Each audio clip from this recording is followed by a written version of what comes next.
Selamat pagi pemirsa, kembali bersama saya Cut Maulida Rizky yang akan menemani Anda selama 30 menit ke depan dalam News Fresh in the Morning.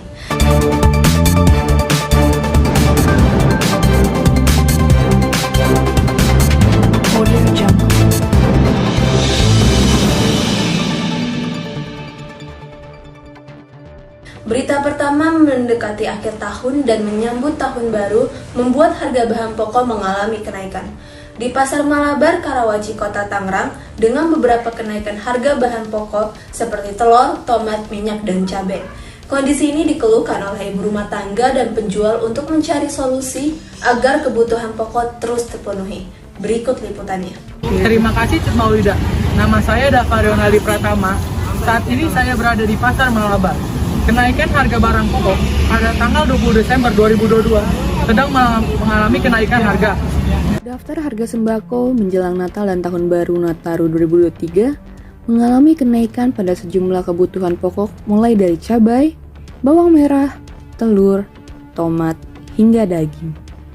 Kenaikan harga bahan pokok ini sudah terjadi sejak memasuki bulan Desember 2022. Kenaikan tersebut dirasakan oleh pedagang di Pasar Malabar, Tangerang. Saat ini saya bersama salah satu pedagang di Pasar Malabar dengan Abang siapa? Abang Cepi. Apa saja harga bahan pokok yang sedang naik? Untuk semuanya sih cabai standar, paling tomat yang hari ini lagi masih tinggi harganya. Faktor apa saja yang membuat harga barang pokok naik? Faktor utama sih pasti cuaca ya, yang nggak stabil, pasti hujan terutama ya kan. Kalau hujan otomatis kan petani nggak metik, pasti stoknya berkurang dong. Dengan kelangkaan barang itu, dengan otomatis barang itu akan harganya naik. Dari harga barang pokok yang naik, apa ada kerugian buat penjual? Kalau buat saya pribadi yang ngejual, tentu tidak ada. Kan kita menyesuaikan ya. Kita beli mahal, kita juga bisa menjual dengan harga yang mahal juga.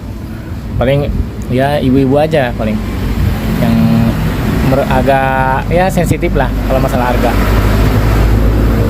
Untuk mengatasi harga bahan pokok yang naik ini, apa yang abang lakukan? Nggak ada sih, semuanya kita terbuka aja sama yang beli dengan harga terbuka, dan yang paling penting itu barangnya bagus. Abang, kenapa dari tahun ke tahun ini harga barang bisa naik ya? Ya, di kita kan bisa dilihat ya, kondisi di negara kita ini kan banyak yang ya nggak stabil, terutama curah hujan yang tinggi. Untuk kedepannya nih, abang ada harapan nggak buat harga bahan pokok ini? Ada harapannya sih harganya tetap stabil ya. Sekarang cabai ini lagi stabil, sama yang lain stabil. Ya kalau bisa sih sepanjang musim ini stabil. Oke, terima kasih abang. Harga tomat mengalami kenaikan yang cukup signifikan. Hal ini diakui oleh pedagang di Pasar Malabar. Semula, harga tomat hanya berkisar 8.000 per kilogram dan sekarang menjadi 25.000 per kilogram. Tak hanya itu, harga telur yang awalnya berkisar 24.000 per kilogram sekarang melonjak menjadi 30.000 per kilogram. Dengan ibu siapa? Frida. Bagaimana pendapat ibu tentang kenaikan harga yang terjadi? Harga apa nih? Harga barang pokok. Ya mungkin udah ya harus ya jadi pinter-pinter aja sih. Ya mau gimana, mungkin high season biasanya dia bakal naik, ya pinter-pinter kita aja ngolah-ngolahnya. Misalnya kalau lagi naik jangan nyetok banyak-banyak, pas lagi murah mungkin bolehlah yang susah busuk disetok banyak gitu pas lagi murah. Harga bahan pokok apa saja yang kenaikan harganya ibu rasakan? Tomat sih yang benar-benar mahal, dari yang biasanya bisa 5.000 atau 8.000 sekilo, sekarang jadi 25.000. Upaya apa yang ibu lakukan terhadap kenaikan tersebut? Ya jadinya hemat-hemat deh, hemat-hemat. Misalnya tadinya biasanya kalau nyambel 3 tomat, sekarang jadi 1,5 kayak gitu-gitu. Jadi pinter-pinter hemat-hematin aja. Oke, terima kasih ibu. Dengan Mbak siapa? Mbak Vira. Bagaimana pendapat Mbak tentang kenaikan harga yang terjadi? Untuk kenaikan harga sih pasti kan setiap tahun naik ya Mas ya. Saya sebagai konsumen juga nggak bisa berbuat apa-apa karena kan harus memenuhi kebutuhan pokok rumah kan. Jadi mau nggak mau ya kita beli aja walaupun dengan harga yang naik gitu.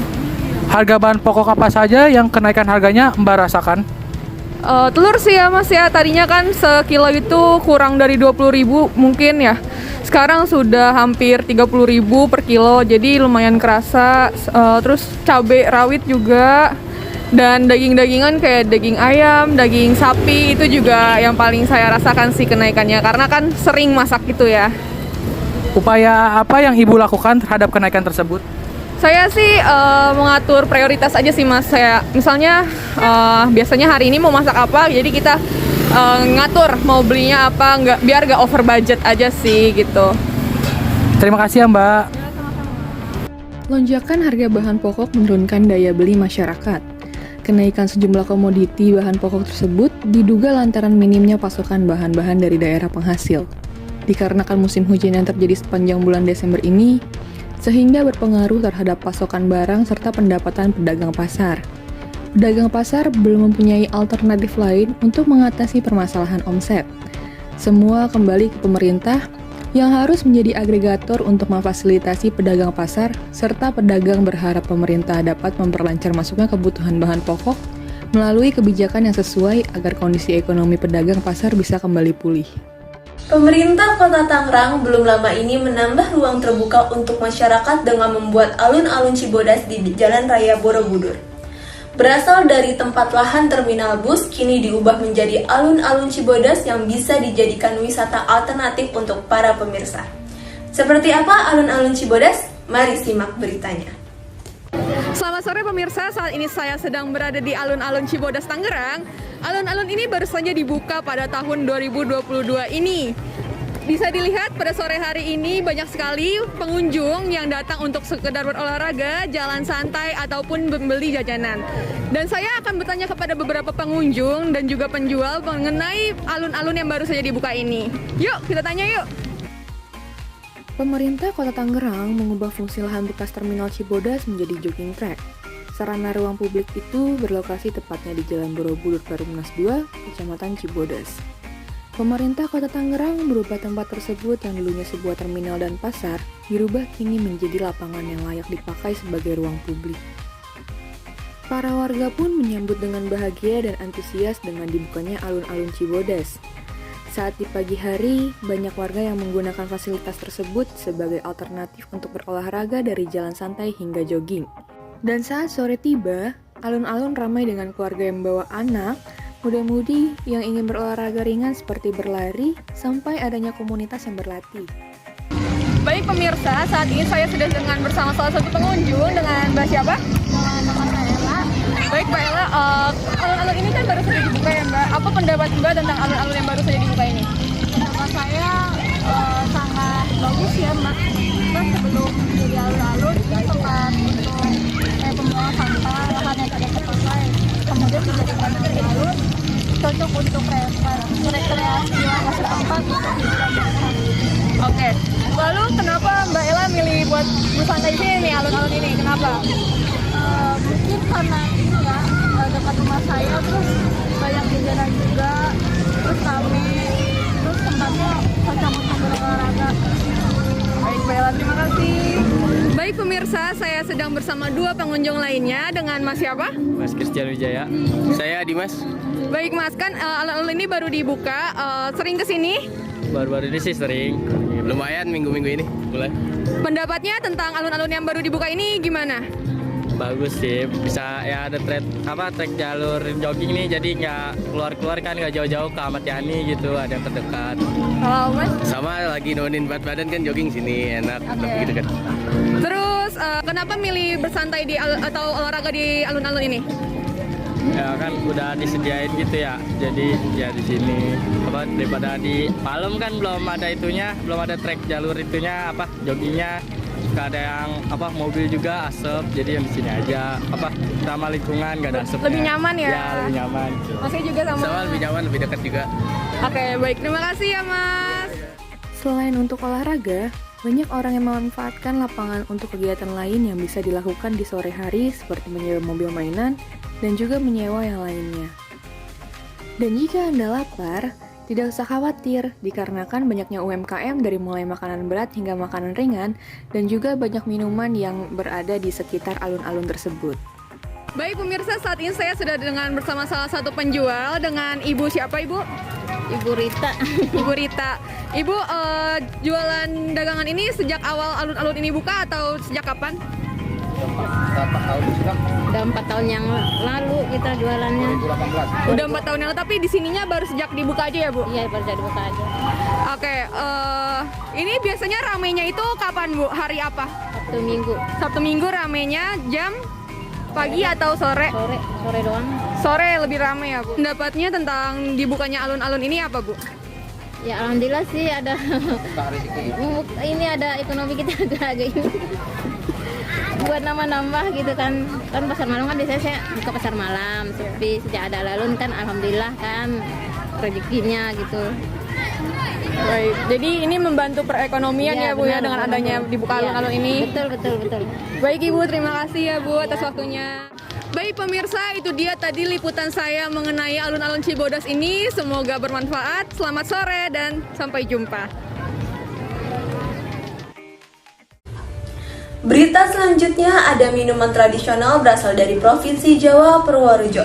Minuman segar pas diminum di siang hari yang terbuat dari tepung beras dengan pandan suji. Tapi kali ini kita akan menunjukkan kepada pemirsa ciri khas es dawet dari Ibu Ambar. Mari simak beritanya. Pemirsa, Indonesia adalah negara yang beragam. Mulai dari beragam dari ciri khas makanannya, mulai dari makanan ringan, minuman ringan. Berbicara mengenai minuman, Indonesia memiliki salah satu minuman khas, yaitu adalah es dawet. Penasaran kayak gimana es dawet? Yuk kita lihat. Es dawet ireng atau dalam bahasa Indonesianya yaitu es dawet hitam merupakan minuman segar dari Purworejo. Warna hitam khas dawet ini menggunakan abu merang. Abu merang terbuat dari daun padi kering yang dibakar hingga menjadi abu, kemudian menghasilkan warna hitam pekat alami. Selain sebagai pewarna alami, abu merang membuat tekstur dawet menjadi lebih kenyal dan lezat. Dengan tampilan warna hitam, kesegaran dawet ireng sangat menggoda, apalagi jika diminum saat cuaca panas. Rasanya yang kenyal, segar, dicampur pula dengan rasa santan gurih dan rasa manisnya gula merah akan terasa nikmat. Halo Ibu, selamat siang. Dengan Ibu siapa? Ini dengan Ibu Ambar. Oh Ibu Ambar. Ibu mau tanya, ini Ibu jualan es dawetnya, es dawet apa ya Bu? Ini dawet ireng khas Purworejo. Yang membuat dia khas Purworejo itu apa ya Bu? Hitamnya sama itu bahannya. Oh, merangnya dari asli Purworejo.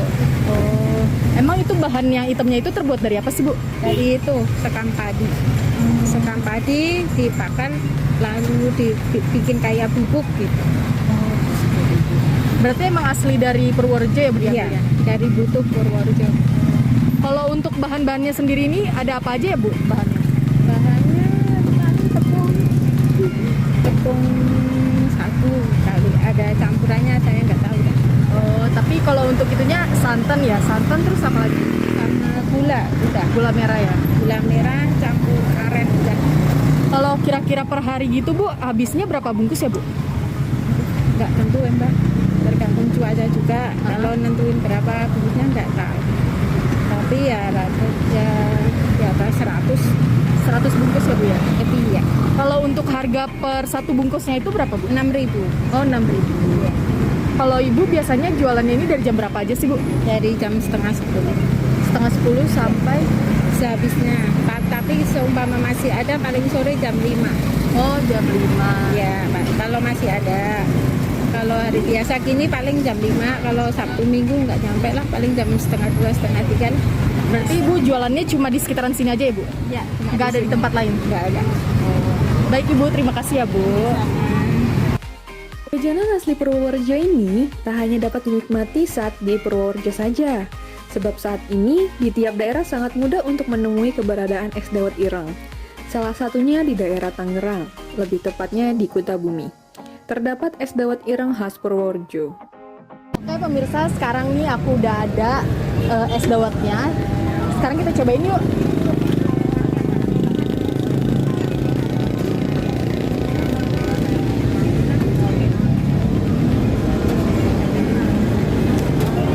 Rasanya ini enak banget, manisnya pas, terus juga dawet hitamnya ini lembut banget. Buat kalian yang belum pernah nyobain es dawet ireng, kalian harus banget cobain es dawet ireng ini ya. Bahan baku pembuatan es dawet ini diambil langsung dari Purworejo. Tidak heran, rasanya pun sangat enak.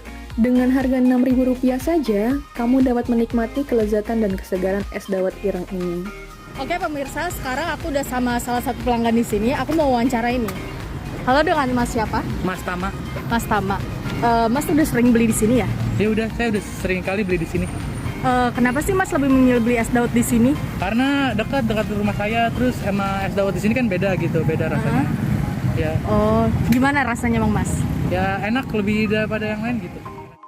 Itu dia tadi pemirsa liputan saya mengenai kuliner khas Purworejo, yaitu dawet ireng.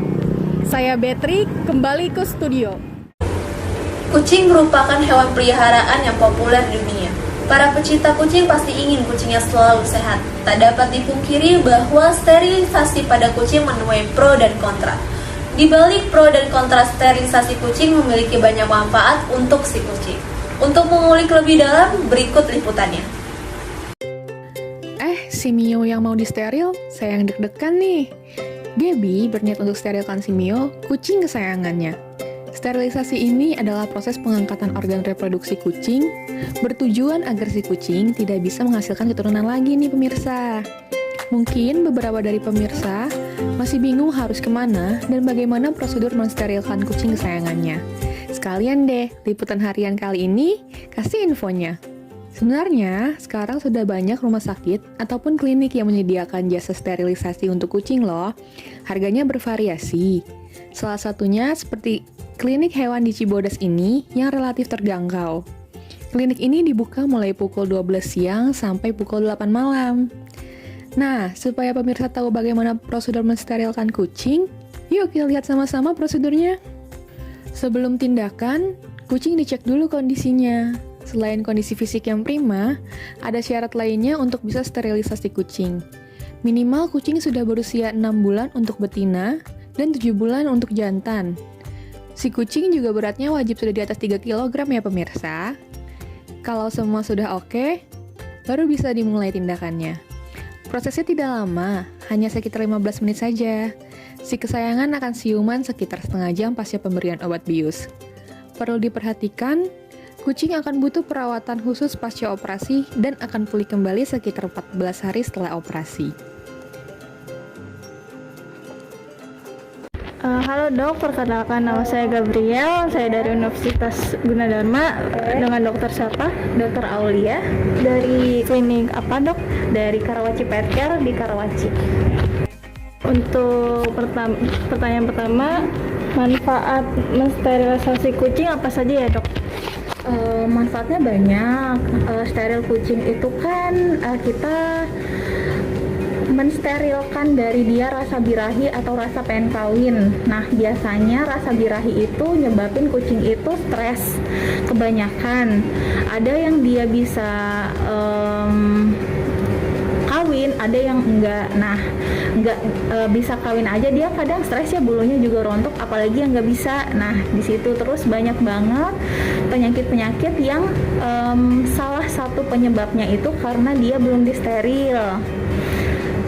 Jadi di sini kita juga ngebantu, selain itu ya, selain ke arah penyakit, kita juga ngebantu populasi juga. Jadi gimana populasi itu bisa terhandle, karena kalau misalnya kucing jantan atau betina nggak disteril, dia akan terus bereproduksi, beranak. Nah, siapa yang mau merawat anaknya? Kan banyak kucing terlantar, nggak terawat, akhirnya mati. Ya kita juga membantu memelihara alam lah ya gitu. Kemudian persyaratan untuk sterilisasi itu apa aja? Syaratnya harus sudah vaksin dalam keadaan sehat, karena di sini kita nggak ada pemeriksaan darah, biasanya juga syaratnya sebenarnya harus periksa darah, ada yang kelainan atau tidak. Ketika dia sudah ditentukan sehat, baru disteril. Lalu untuk prosedur sterilnya itu bagaimana ya, Dok? Prosedur jantan atau betina? Jantan. Oke, kalau jantan itu harus puasa dulu 8 jam, minimal 6 jam sampai 7 jam. Biasanya kita ambil 8 jam biar aman. Terus yang pertama itu disuntik buat nidurin aja. Nah, yang kedua itu baru obat biusnya masuk, selisih 15 menit masuk obat bius, langsung dicukur, terus ya udah disteril gitu. Kalau untuk betina itu sama kalau yang tadi syarat kesehatannya sama. Terus kalau betina lebih kompleks lagi, makanya biasanya dijelasin panjang lebar dulu sama dokternya, karena bedah perut ya, dia bedah di bawah umbilikus, kayak apa ya, kalau kita kayak udel gitu, jadi di bawahnya situ disayat mungkin 1 cm. Kalau buat yang normal ya, bukan yang kasusnya kayak rahimnya bernanah seperti piometra, jadi di situ disayat, terus dicari uterusnya, terus diambil dari ovarium sampai uterus. Untuk apa benar kalau habis steril itu kucing akan jadi gemuk? Kalau jadi gemuk penyebabnya apa? Kebanyakan memang jadi gemuk, tapi semua kembali, orang kan juga sama, setiap individu beda ya metabolismenya. Kucing juga gitu, ada yang dia semakin gemuk karena yang tadinya dia aktivitasnya kemana-mana ya, cari betina, dia sekarang udah nggak ada keinginan untuk cari betina lagi, akhirnya dia diam aja di dalam rumah. Nah, itu yang nyebabin kenapa dia makin gemuk, karena tadi itu kita bilang food intake ya, makanan yang diambil misalnya 100, kalau misalnya dia birahi keluar cari betina, itu kebakar kan, jadi energi, jadinya misalnya sisanya 20 keserap ke tubuhnya. Tapi kalau misalnya dia katakanlah dari 100 itu dia udah di steril, dia kan nggak akan keluar rumah, nggak akan cari kemana-mana, mungkin lebih dari setengahnya akan keserap ke dalam tubuh dia, makanya jadinya lemak sama otot gitu. Kalau dia di dalam rumah tetap gerak, kalau enggak ya jadinya lemak semua. Oke, terima kasih ya, Dok. Oke. Steril di klinik Cibodas ini biayanya Rp350.000 loh pemirsa, plus Rp50.000 untuk tambahan biaya rawat inap pasca operasi perharinya. Cukup murah bukan? Nah, itulah pemirsa 3 alasan dan prosedur yang perlu Anda ketahui tentang mensterilkan kucing. Sebelum memutuskan untuk mensterilkan kucing, Anda disarankan untuk berkonsultasi terlebih dahulu dengan dokter hewan untuk menentukan waktu yang tepat untuk mensteril kucing. Terima kasih sudah mengikuti kegiatan Mio hari ini pemirsa, sampai jumpa. Berita terakhir ditempatkan oleh konser K-pop yang kembali diselenggarakan secara offline setelah 2 tahun vakum karena pandemi COVID-19. Para pecinta K-pop bisa kembali menikmati musik dari boy group atau girl group yang berasal dari negeri ginseng. Dengan banyaknya penggemar di tanah air, konser K-pop selalu memenuhi sepanjang tahun ini. Para penggemar K-pop pastinya ada suka dan duka saat menikmati konser K-pop setelah sekian lama. Langsung saja kepada narasumber kita, Junarti, seorang K-popers yang baru-baru ini mengikuti konser Seventeen yang diadakan di Jakarta.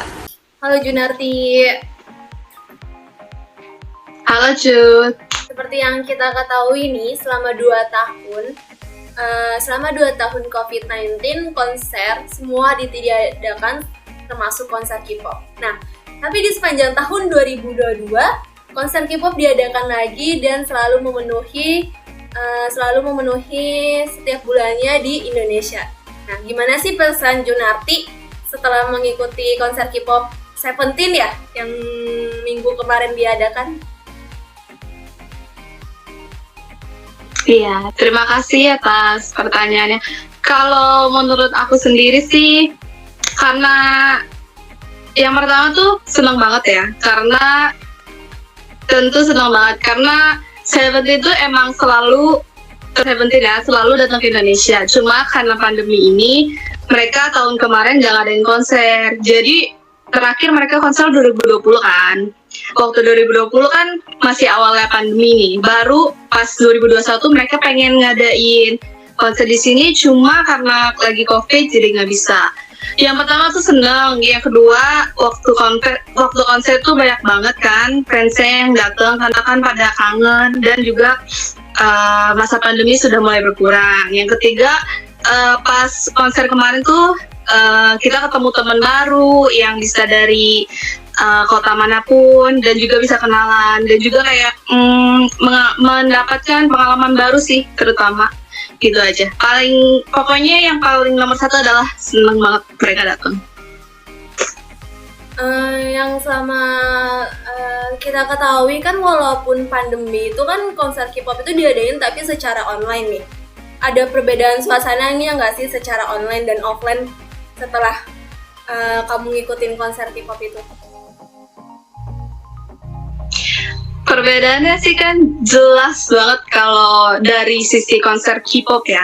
Nomor satu, kalau suasana mereka bisa kayak nyapa kita depan muka langsung kalau offline, dan juga bisa kayak sapa-sapa atau bisa kayak mendengar atau mengikuti euforia waktu kita konser kalau offline. Sedangkan online, kalau online kan hanya tatap muka di layar dan kita diem aja di depan layar kayak pakai handphone atau pakai laptop. Jadi kurang banget rasanya kalau konser online itu. Makanya kalau offline bener-bener antusiasnya luar biasa setiap fans K-pop.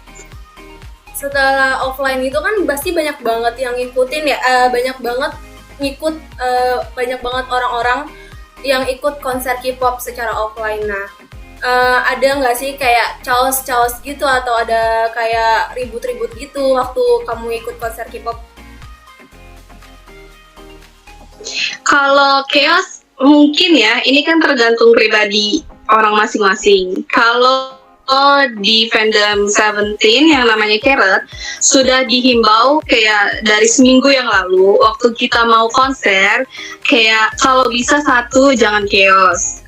Kedua, jangan berebutan atau lari-larian, atau yang ketiga, dorong-dorongan. Untungnya waktu kita minggu kemarin kita konser Seventeen, untungnya aman, terkendali, dan tidak ada chaos satupun. Kita benar-benar ngikutin rules kayak yang udah dihimbau agar konsernya sih berjalan lancar, dan akhirnya bisa berjalan dengan lancar.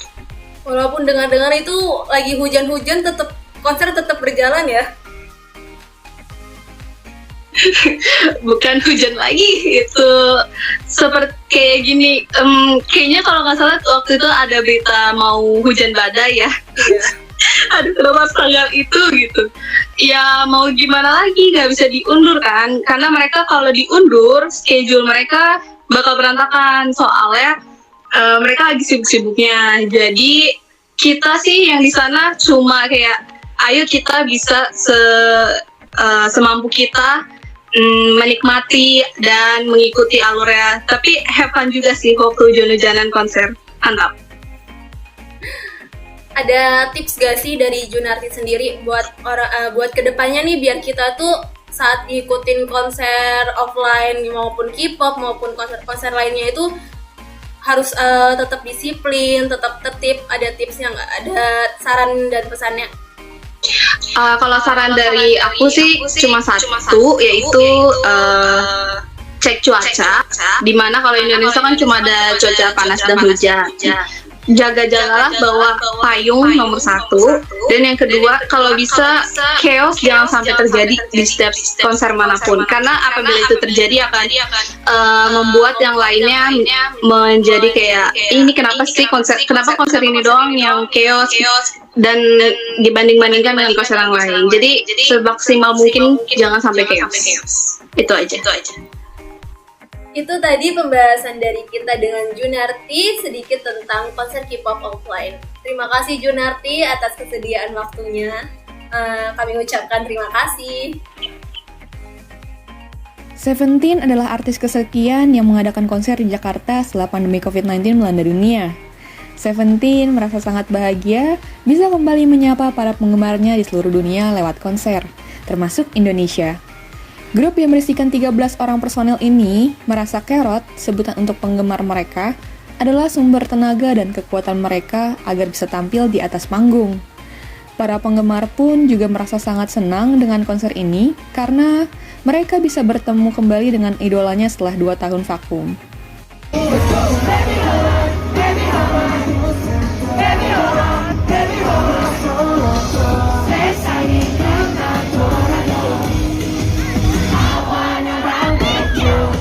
Pemirsa, berita tadi mengakhiri perjumpaan kita di News Fresh in the Morning. Saya Cut Maulida dan saya mewakili seluruh kerabat kerja pamit undur diri. Selamat pagi dan sampai jumpa.